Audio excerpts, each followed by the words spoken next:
आजकल तो गाय या भैंस बिना उसकी मर्जी को उसको प्रेग्नेंट कर देते हैं, सीमन चढ़ा दिया, करते हैं ना भैया। तुम क्या कर रहे हो?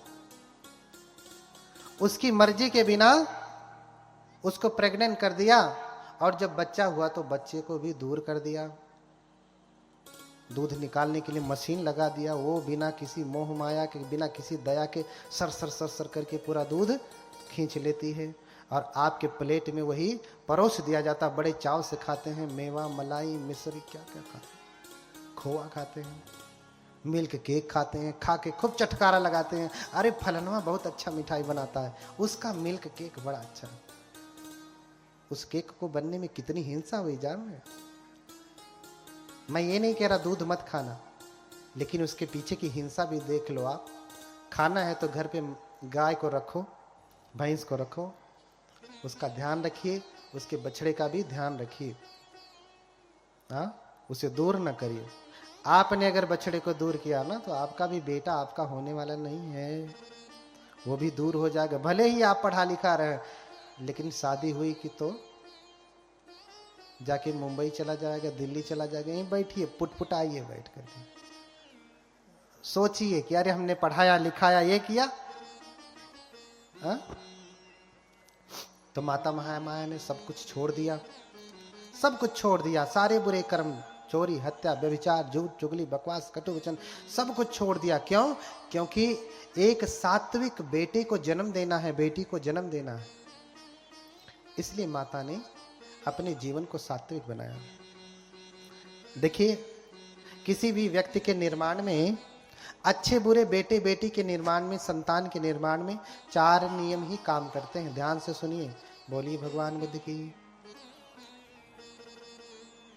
आपके लिए विशेष रूप से है, क्योंकि माता इस धरती पे सबसे बड़ी होती। क्या है? माँ इस धरती पे सबसे बड़ी, पिता का क्षण मात्र का रोल है, योगदान है, संतान के निर्माण में माँ का ज्यादा है। इसलिए कहा भूमि गुरुतरा किम, इस धरती पे सबसे बड़ा कौन है? कौन है बताइए? हिमालय पर्वत? कौन है? कौन है? माता। भूमि गुरुतरा माता। हाँ, इस धरती से भी बड़ी, इस धरती पे सबसे बड़ी कौन है?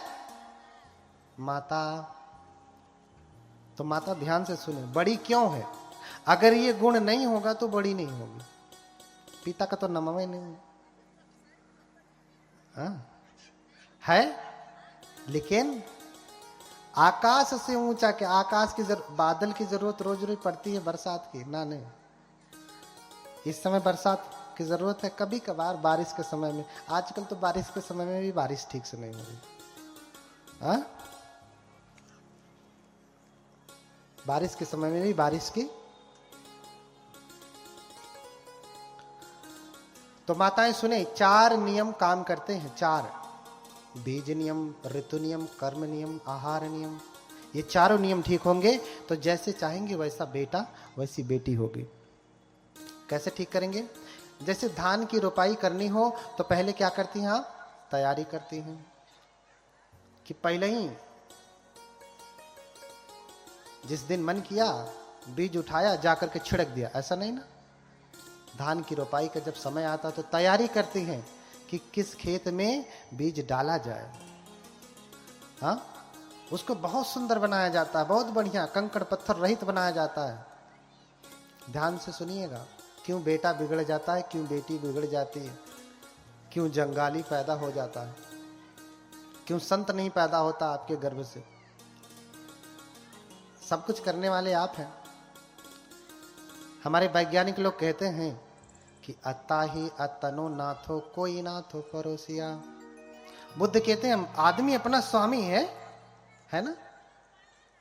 और यही सारे लोग डंके की चोट पे जहां खड़े हो जाएंगे वहां कहेंगे बुद्ध ने किसी को स्वामी नहीं कहा, इस संसार का कोई स्वामी नहीं, मनुष्य अपना स्वामी है। तो तुम बताओ, तुम स्वामी हो तो तुम्हारा बेटा तुम्हारी बात मानता है? जो सीना ठोक के कहता है उसमें से अकादे होंगे 100 में से जिनका बेटा मानता होगा, बेटी मानती होगी, पत्नी मानती होगी। कोई मानता है? नहीं, कोई नहीं मानता। 4 नियम काम करते हैं। क्यों? पहले तैयारी होती है, फिर बीज डाला जाता है, उसके बाद जब समय आता है तो खेत की जुताई करके, बारिश होती तो बारिश के पानी से, नहीं तो ट्यूबवेल चला करके लोग खेत में धान रोपते हैं। रोपते हैं ना? और रोपने के बाद भी क्रिया खत्म नहीं होती। बहुत संक्षिप्त में बता रहा हूं क्योंकि आगे चलना है। उतने से भी काम खत्म नहीं होता। जब धान रोप दिया आपने तो धान के साथ साथ घास भी आती है, उसकी भी निराई गुड़ाई करनी पड़ती है, खाद डालना पड़ता है। ज्यादा घास है तो घास जलाने वाली दवा डालनी पड़ती है, रोग लग गया तो रोगनाशक दवा डालनी पड़ती है, सब कुछ करना पड़ता है। तो समय आता है जब उसमें धान लगते हैं, फिर पकता है, काट लिया जाता है, पीट करके उसे फेंका नहीं जाता। कहाँ रखा जाता है? कंटेनर में सुरक्षित। वर्ष भर आप उसका सेवन करते हैं, 2 वर्ष 3 वर्ष 10 वर्षों तक आप उस धान के चावल का उपयोग करते हैं। अगर आपने चारों नियम ठीक किया, क्या? बीज नियम, ऋतु नियम, कर्म नियम, आहार नियम। बीज आपने ठीक कर लिया, खेत ठीक कर लिया, ऋतु ठीक कर लिया। ऋतु यानी इस समय में धान बोएंगे तो होगा, ऋतु सही होना चाहिए ना। और धान के समय में गेहूं बोएंगे तो, धान के समय में गेहूं बोएंगे तो भी नहीं होगा। क्यों? क्योंकि ऋतु सही नहीं है। ऋतु सही नहीं है। ऋतु नियम और कर्म जो आप कर रहे हैं, निराई गुड़ाई, ये सब भी ठीक से होना चाहिए, तब जाकर के आपकी फसल ठीक होगी। बीज अच्छा है, उपजाऊ खेत है, खेत बढ़िया है, सही ऋतु में आपने बोया है, समय पे निराई गुड़ाई किया है, खाद पानी दिया है, तो कोई ऐसा कारण है कि फसल खराब हो जाए? बोलिए, कोई ऐसा कारण है? नहीं। अगर सारे नियम ठीक हैं तो फसल अच्छी अपने आप होगी ही, उसे कोई रोक नहीं सकता, उसे कोई नहीं रोक सकता। कभी कभार ही आपदा आती है, अपवाद हर जगह है, कभी कभार आती है, बाढ़ आ गया, सूखा पड़ गया, बात अलग है, लेकिन हर वर्ष नहीं होता ऐसा। हर वर्ष तो अच्छी फसल होनी ही है। लेकिन ये कौन सा बेटा है जिसकी फसल अच्छी नहीं हुई? अगर किसान ठीक से खेती करता है तो फसल अच्छी होती, पैदावार बढ़िया होती, लेकिन आपकी पैदावार अच्छी नहीं हो रही। कारण क्या है? कि आप तो तैयारी नहीं करते और फिर तैयारी से बच्चे को जन्म नहीं देते। हाँ, माता महामाया ने, मैंने कल बताया कि तैयारी करती हैं, बच्चा नहीं हो रहा है तो वो पूरा तैयारी कर रही हैं, सील का पालन करती हैं, उपोषित व्रत रखती हैं, सारी बुराइयों को त्यागती हैं। क्यों? क्योंकि वो किसी बोधिसत्व को जन्म देने वाली हैं। जो भी आए मेरे गर्भ में कोई महापुरुष ही हो, ऐसी कामना है, कोई राजा ही हो, ऐसी कामना है। तो तैयारी कर रही हैं, बहुत समय बाद उनको बच्चा हुआ, संतान हुई, तैयारी है। और जब से गर्भ में आए, माता ने सारे व्यसन छोड़ दिए। 8 महीने, 9 महीने, 10 महीने हो गए। क्यों? यहां तो कोई तैयारी नहीं होती, तैयारी नहीं होती, अपने आप खेत में बीज आ जाता है। पता कब चलता है? पता कब चलता है? वाह, कब पता चला? जब उल्टी आती है। उल्टी बहुतों को नहीं आती होगी, एकाध कोई होंगी, हाँ, 100 में एकाध अपवाद, लेकिन ज्यादातर को क्या होती है? उल्टी आती है। अच्छा, उल्टी कब आती है? जब कुछ ऐसी चीज पेट में हो जो खराब हो गई हो, सड़ गई हो। जैसे पेट में खाना खाया, सड़ रहा है, पच नहीं रहा है, तो उल्टी के द्वारा बाहर आएगा, यही ना? तो अभी ये क्या, जो अभी गर्भ में आया, 3-4 महीने का हुआ, और ये उल्टी के द्वारा बाहर आना चाहता है। क्यों उल्टी आती है? अच्छा, जब 9 महीने पूरे हो जाते हैं तब क्या होता है? 9 महीने पूरे हो जाते हैं तब क्या होता है? तब बाहर नहीं आता, फिर सीजर कराना पड़ता है, डॉक्टर के पास ले जाना पड़ता है, काट पीट करके खींच करके जबरदस्ती उसे बाहर निकालना पड़ता है। ऐसा क्यों होता है? ये आपको संकेत दे रहा है कि ये अभी जिद्दी है पेट से ही, क्योंकि तैयारी अच्छी नहीं हुई। बिना तैयारी के गर्भ में आ गया, आते ही अभी 3 महीना 2 महीना हुआ है, ये गर्भ से बाहर आना चाहता हुआ। जब इसे गर्भ में रहना चाहिए तो ये गर्भ से बाहर आना चाहता है, और जब 9 महीने पूरे हो जाते हैं तो ये गर्भ से बाहर नहीं आता, कहता मैं नहीं निकलूंगा, नहीं निकलूंगा। फिर डॉक्टर के पास ले जाते हैं, काटता है और फिर खींच करके बाहर निकालता, तेरा समय हो गया, बाहर निकल। ये जिद्दी गर्भ से ही है, आपको संकेत दे रहा। जब ये पेटवे में से बात नहीं मान रहा है तो बाहरवा मानेगा? मानेगा नहीं। ऐसा क्यों हुआ? क्योंकि आपने तैयारी नहीं किया। क्या आपने सच में बेटे को गर्भ में बुलाया कि अपने आप आ गया? पता नहीं कब आया, आपको पता ही नहीं चला। तो पता तब चला 2-4 महीना के बाद, जब उल्टी आई। आपके खेत में धान खड़ा हो जाता है, आपको पता नहीं चलता। उसकी तैयारी करते हैं आप कि नहीं मुझे धान बोना, तब जाके फसल अच्छी होती है। बिना बुलाए खेत में घास जमती है, घास। बिना बुलाए गर्भ में घास जमती है, घास। बेटा नहीं, बेटी नहीं।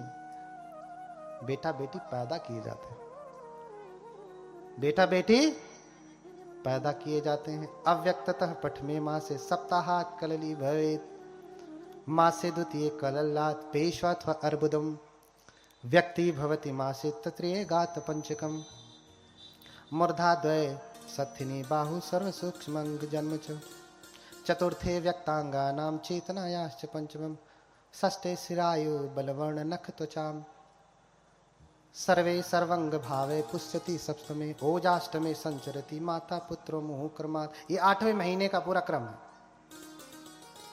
ये पूरा क्रम है जो मैंने आपको बताया। इस क्रम को ठीक करेंगे तब जाकर के संतान 9वें महीने में बाहर ठीक से आएगी। तो पहले तैयारी करें, जैसे फसल की तैयारी करनी होती है, ऐसे बेटे बेटी की तैयारी करें। शादी विवाह कर लिया आपने, वैवाहिक जीवन का आनंद लीजिए, लेकिन बेटा बेटी संतान ऐसे मत पैदा करिए। संतान के लिए फिर इसी को कहते हैं फैमिली प्लानिंग। फैमिली प्लानिंग का मतलब ये नहीं कि 2 ठो हो गए बस प्लान। ये क्या है? अर्थ से ही समझो आप, फैमिली प्लानिंग का मतलब क्या है। सच्ची फैमिली प्लानिंग यही है कि हम अब बच्चे को जन्म देने जा रहे हैं, तो बेटे को जन्म देने जा रहे हैं, घास को नहीं, पतवार को नहीं, तिन्ना को नहीं, धान को जन्म देने जा रहे हैं। बिना पूछे खेत में तिन्ना ही नहीं जमता है। अपने मन में का सब काम करता, अपने मन में जमता है, अपने मन में बढ़ता है, अपने मन में झड़ भी जाता है। होता है ना? लेकिन धान ऐसा नहीं करता। तो धान चाहिए कि तिन्ना? क्या चाहिए? अब आप लोगों को समझ में आ गया होगा कि गलतियां कहां से हुई। बातें और भी है। अब से तैयारी करना। तो तैयारी करने के लिए अगर आप चाहते हैं कि सात्विक संतान हो, तो पहले तैयारी करना है कि अब हमारे विवाह के 2, 4, 5, 6 साल हो गए हैं, अब हमें एक संतान चाहिए। तो पति पत्नी बैठ करके विचार कर लें कि आज तक हम जो भी कुछ करते रहे ऊटपटांग, अब से हम सात्विक जीवन बिताएंगे। अपनी काया को शुद्ध करेंगे, वाणी को शुद्ध करेंगे, मन को पावन करेंगे, और फिर सात्विक मन से, सात्विक काया से जब हम आप दोनों इकट्ठे होंगे, तब जब संतान आएगी तो कैसी होगी? अच्छी होगी। और गर्भ में आ गई, इतना से ही काम खत्म नहीं होता। धान रोप दिया, आपकी ड्यूटी खत्म नहीं हुई, पूरा अंत तक जिम्मेदारी, 9 महीने तक पूरी जिम्मेदारी आपको करनी पड़ेगी। माँ गर्भ में बच्चे को लिए हुए है और देख क्या रही है? तारक मेहता का उल्टा चश्मा। तो लड़कवा बहरे आई तो का करी? चश्मा सीधे लगाई, उत निकाल के तोड़ के फेंक दे।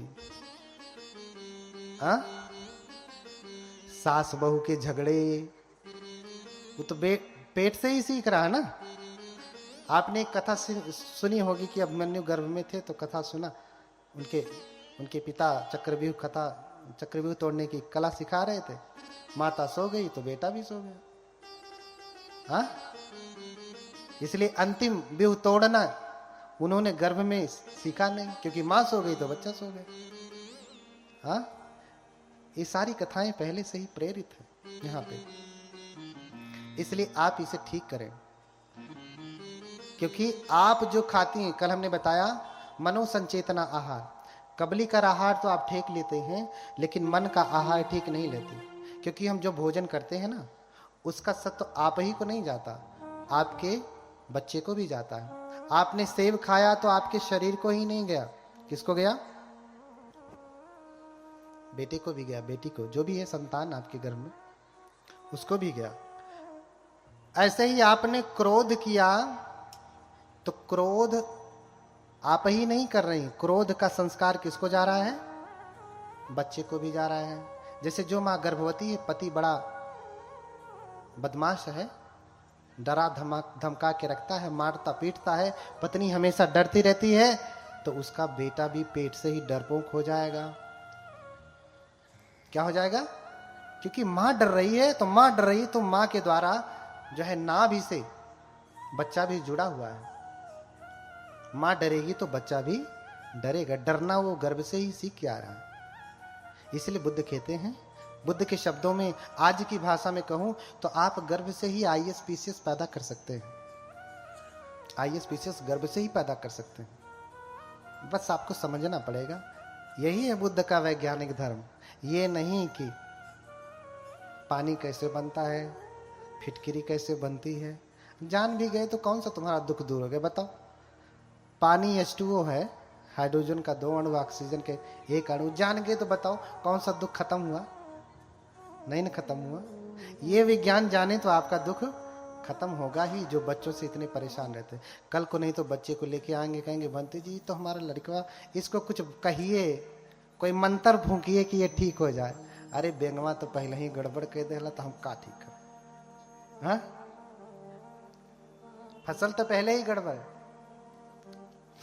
है ना। इसलिए चारों नियम को ध्यान में रखें। पूरे गर्भ में 9 महीने कोई मजाक नहीं है। संतान को जन्म देना कोई मजाक नहीं है। मजाक करेंगे तो मजाक ही पैदा होगी। देखिए आजकल बच्चे गर्भ से ही पैदा हो रहे तो एकदम कमर हिलाने वाले। क्यों? विद्वान कम, कमर हिलाने वाले ज्यादा हो रहे हैं। ऐसा क्यों? क्योंकि आज घर घर में मोबाइल है और हर माँ वही कमर हिलाने वाला देख रही है। बेटा भी गर्भ में देख रहा है। बाहर निकलते ही कुछ सिखाना उखाना नहीं, बस खाली म्यूजिक बजाइए, वो तो पहले ही सीख करके आया। हाँ, छोटे छोटे बच्चे ऐसा कमर हिलाते हैं कि क्या कहेंगे। छोटे छोटे बच्चे आईएएस नहीं बन रहे हैं, लेकिन बढ़िया बढ़िया डांसर हो जा रहे हैं। हाँ, जो डांसर होने के लिए 10 वर्ष लगते थे, आज वो वर्ष भर भी नहीं लगता, वो हो जा रहा है। क्यों? क्योंकि आप मन से वो आहार दे रही हैं गर्भ में ही। अगर आप ज्ञान का संस्कार गर्भ से देंगी तो बच्चा गर्भ से ज्ञानी नहीं होगा। हाँ, होगा। इसलिए आप सीखें भगवान बुद्ध की कथा, आपके जीवन के लिए सार्थक कैसे होगी? ऐसे ही होगी कि बुद्ध कैसे पैदा हो रहे हैं, सिद्धार्थ गौतम कैसे पैदा हो रहे हैं। अब 9 महीने माता ने गर्भ में धारण किया। ये सारे नियमों का पालन किया। मोटे मोटे मैं आपको बताया हूं, क्योंकि समय कम है। कथा मात्र 3 दिन की है। जब 7 दिन की लगेगी तो थोड़ा सा और बड़ा करके बताऊंगा, है ना। अभी इतना है। तो गांव में पहले पत्र लिखते थे तो क्या कहते थे? थोड़ा लिखना ज्यादा समझना। तो मैं कह रहा हूं थोड़ा कहना ज्यादा समझना। आप समझ लीजिए। लेकिन माता महामाया 10 महीने बच्चे को गर्भ में धारण करती हैं। सभी माताएं 9 महीना जैसे ही शुरू होता है, उस 9 महीने में ही बच्चे को जन्म दे देती हैं। 8वां महीना पूरा हुआ कि 9वें महीने में बच्चे को जन्म दे देती हैं। लेकिन बोधिसत्व की माता 9 महीने में जन्म नहीं देती, 10 महीने में जन्म देती है। 9 महीना पूरा होने के बाद 10वां महीना भी पूरा होने वाला होता है तब जाकर के जन्म देती हैं। तो जब 10 महीने पूरा हुआ तो माता महामाया अपने पति से कहती हैं, 10वां सावसानम ही रण्यो देवी कथे सिदम मह्यम याति घरम देवम गंतुमिच्छम हमिति। हे राजन, मेरे गर्भ को 10 महीने हो गए हैं, मैं अपने मायके जाना चाहती हूँ। जब माँ गर्भवती होती है तो मायके जाती है ना, क्यों जाती है? माई ज्यादा ख्याल रखती है ना, इसलिए। ये पहले से ही चला आ रहा है कि ध्यान नहीं रखती थी, लेकिन उस समय उनकी सास भी नहीं थी, इसलिए वो अपने मायके जाना चाहती हैं। अपने मायके जाना चाह रही हैं। मह्यंयाति घरं देवम गंतुमिच्छम हमिति, मैं अपने मायके जाना चाहती हूँ। तो राजा ने सारी व्यवस्था करवा दी 10 महीने में, और पूरे साज सज्जा के साथ, राजसी सुरक्षा के साथ माता महामाया देवदह के लिए प्रस्थान कर जाती हैं। कपिलवस्तु से देवदह, क्योंकि उनका घर तो वही है ना। और जब जाती हैं तो रास्ते में लुम्बिनी वन पड़ता है, लुम्बिनी वन, जहां से हमारे परम पूज्य बनते आए हैं, लुम्बिनी से, वहीं से आए हैं। अब वहां बड़े बड़े विहार हैं भगवान बुद्ध के। रास्ते में लुम्बिनी वन पड़ता है तो वहां बहुत सारे सुंदर पुष्प थे, वृक्ष थे, बड़ा सुंदर वन था। माता महामाया को बड़ा सुंदर लगता है तो निवेदन करती हैं, जो पालकी लेकर के चल रहे थे उनको, कि यहीं रोको, मैं थोड़े देर यहाँ पे भ्रमण करूंगी, क्योंकि वन बड़ा सुंदर है, सुंदर फूल खिले हैं, सुंदर फूल सुगंधित हो रहे हैं। माता उतरती हैं, 10वां महीना पूरा ही हो रहा है, इतना उन्हें अच्छा लग रहा है।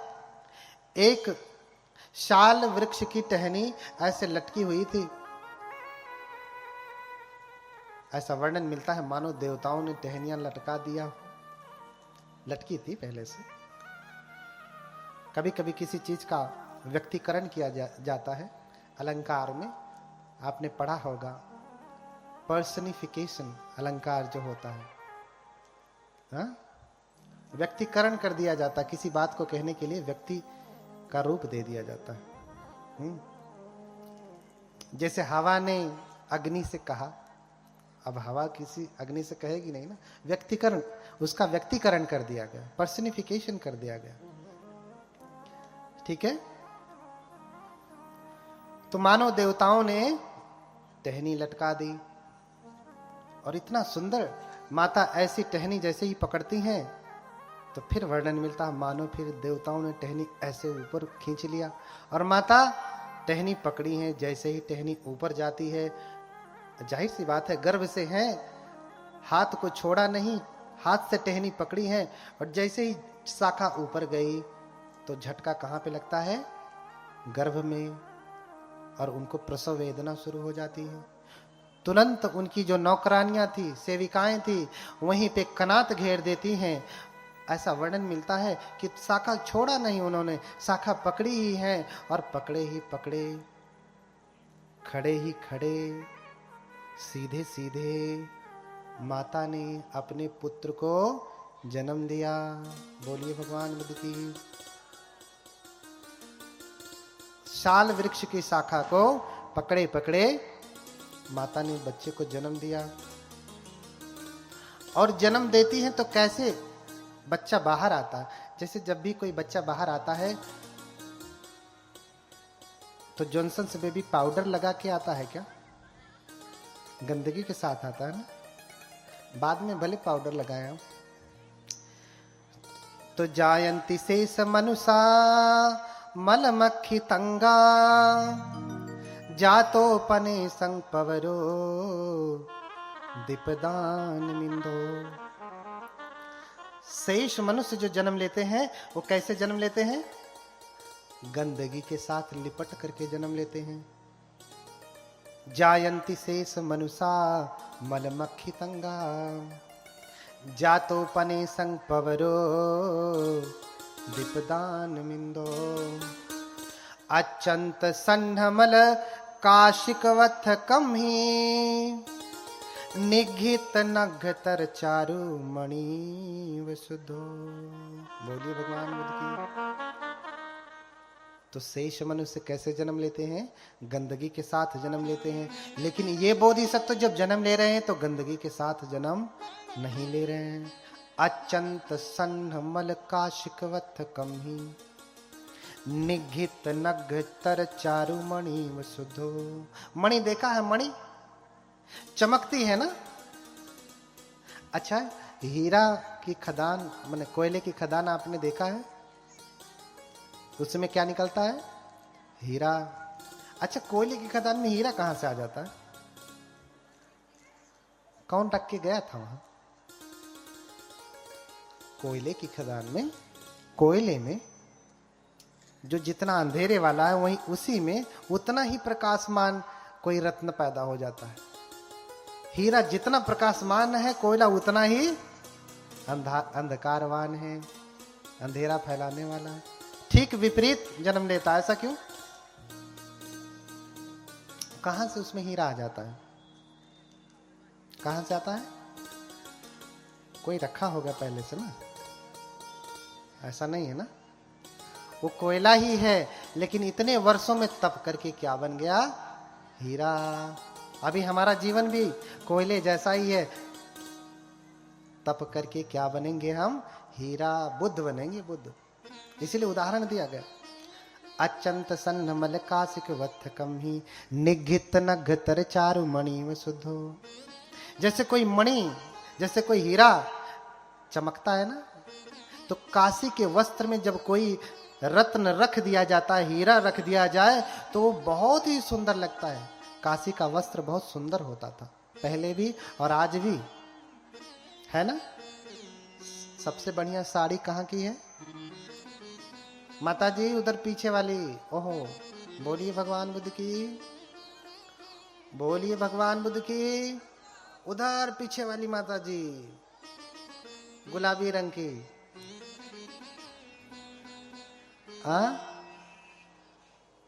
सबसे बढ़िया साड़ी कहाँ के? बनारस की, काशी की।